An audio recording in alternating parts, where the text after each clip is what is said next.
Sugeng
yang menjadi sopir pribadi Audi mendatangi Mapolres Cianjur, Jawa Barat bersama dengan kuasa hukumnya.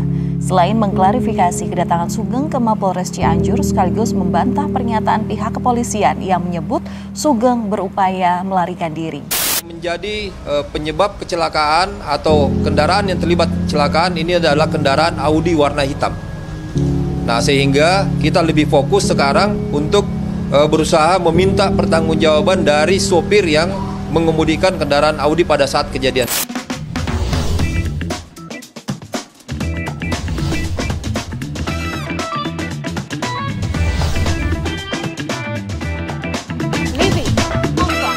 Saya mau masuk ke kasusnya Selvi Amalia Nuraini. Ini korban yang meninggal di Cianjur. Pak Sugeng, ini juga rame karena melibatkan juga pihak kepolisian.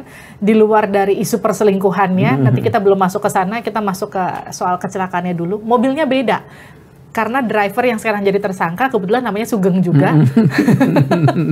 Dia menyatakan ini bukan mobil yang dia kendarai ketika kecelakaan. Itu gimana tuh, Pak? Nah, kalau Sugeng sang pengendara bukan Sugeng sang ketua IPW ya.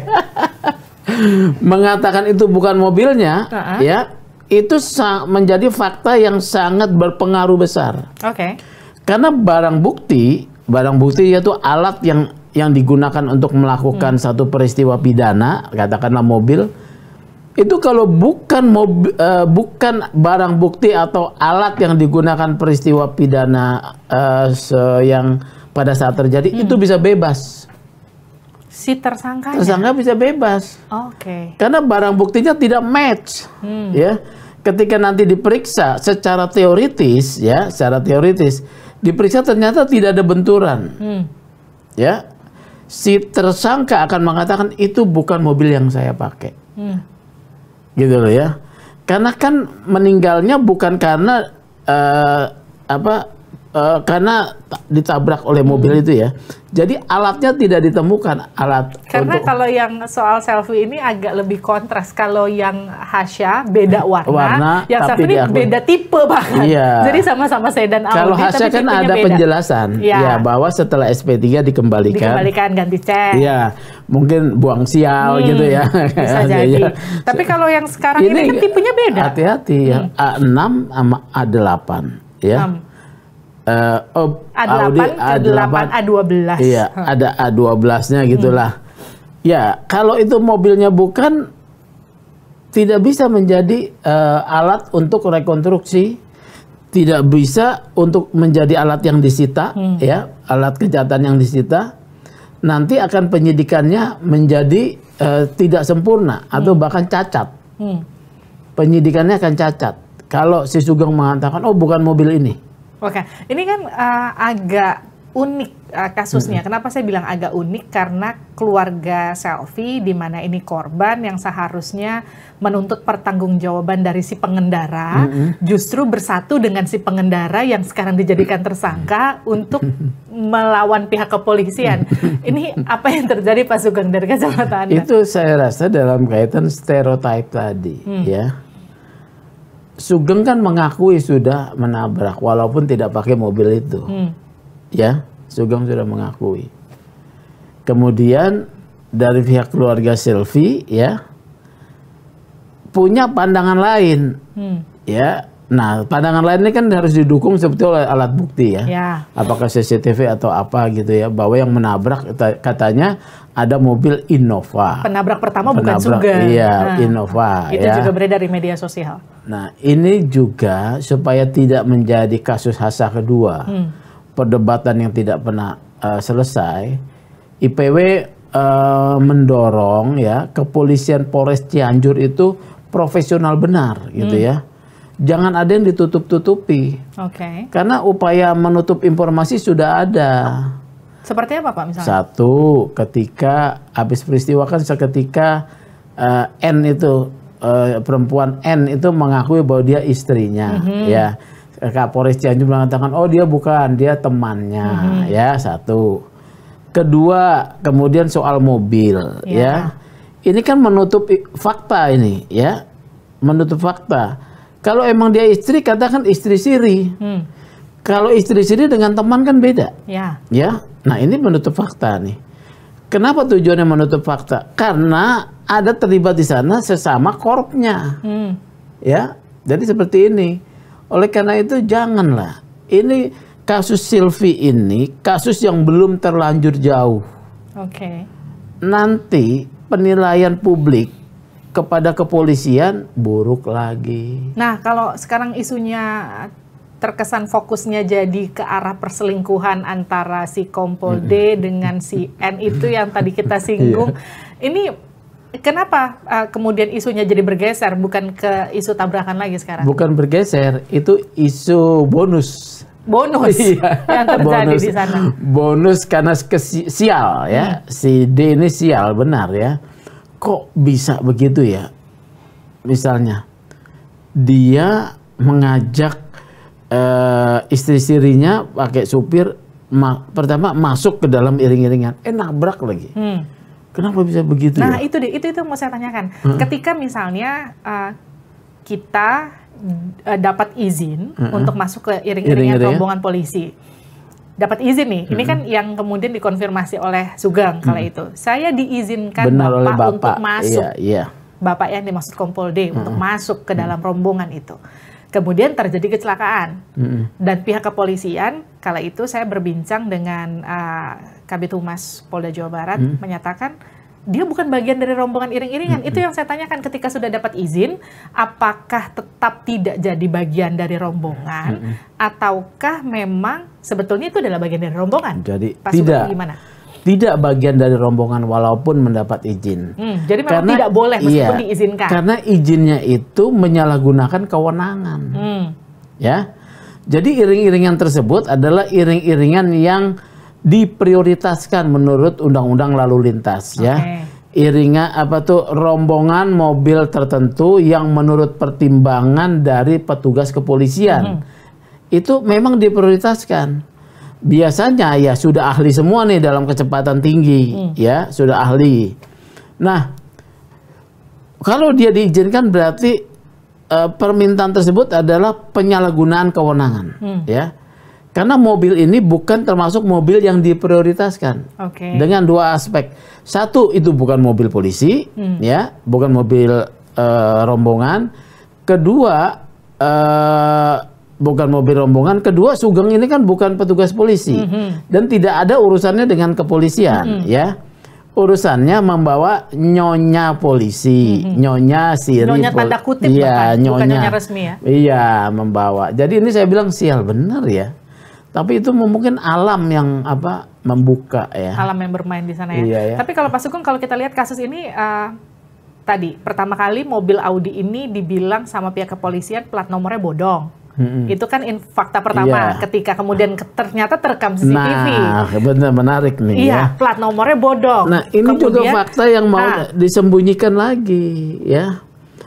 Fakta yang mau disembunyikan. Orang nomornya B104 ada angka 4-nya ya, 42 ya. Belakangnya apa gitu, diganti B99 LS ya, kalau tidak salah. Tidak boleh. Barang bukti tidak boleh mendapat perlakuan apapun. Perlakuan itu misalnya dirubah, ditambah, dikurangi. Nanti jadinya obstruction of justice. Iya, ya. Ini bisa berpotensi obstruction of justice. Kok tiba-tiba ketika rekonstruksi menjadi B999LS, ya? Apa tujuannya? Ini mengurangi pasal kesalahannya si Kompol D. Hah, gimana Pak? Korelasinya apa? Korelasinya kan dia berarti memalsukan plat nomor. Iya. Iya kan? Kalau dipakai nomor polisi yang di awal peristiwa Yang palsu, maka dia kena pasal tambahan pidana ya pemalsuan. pidana, ya kan? Oke. Jadi yang asli yang dipasang. Dipasang. Karena apa? Nanti begitu difoto dengan kemudian dijadikan barang bukti, jaksa menerima itu berkas, bukan cerita. Oke. Jaksa menerima, oh ini mobil benar, bukan plat nomornya nggak salah, B999LS. Nanti begitu ya. Kalau soal asal usul mobil kan boleh dipinjam, ya. Memang dia juga beli, ya kan, ya. Tapi kenapa diganti plat nomornya? Nah ini harus didalami. Saya minta pencari fakta mendalami karena dia itu petugas reserse, ya. Ada kecenderungan oknum-oknum reserse itu menyita barang bukti dipakai. Menyita barang bukti dipakai. Bahkan ada yang dimiliki. Ya, ini ada potensi banyak pelanggaran yang berpotensi dilakukan oleh Kompol D. Potensi memakai barang bukti, ya, memalsukan plat nomor, ya dia kan tak malu dong. Kalau barang bukti B99LS dipakai, lo itu mobil gua tuh di jalan kemana-mana. Dugaan saya ini adalah barang bukti, ya. Kemudian membawa ada wanita yang adalah istrinya yang tidak sah, ya.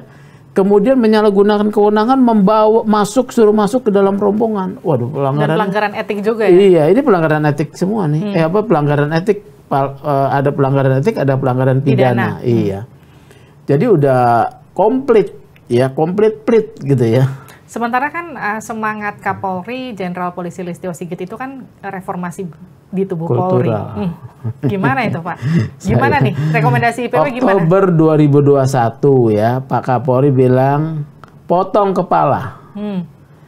Ya, September 2021 Pak Kapolri bilang mengeluarkan TR dengan perintah tegas harus melayani masyarakat, jangan menyakiti hati masyarakat, ya.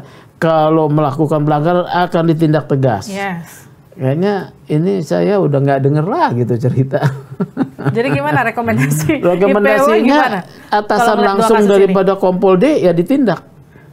Dievaluasi kita lihat ya. Iya, dievaluasi ya, ditindak. Mengapa Kompol D mengizinkan itu masuk? Ya, artinya dia insubordinasi, dia tidak menghormati atasannya. Ya, apakah dia waktu di lokasi itu sebagai pimpinan tertinggi atau seperti apa?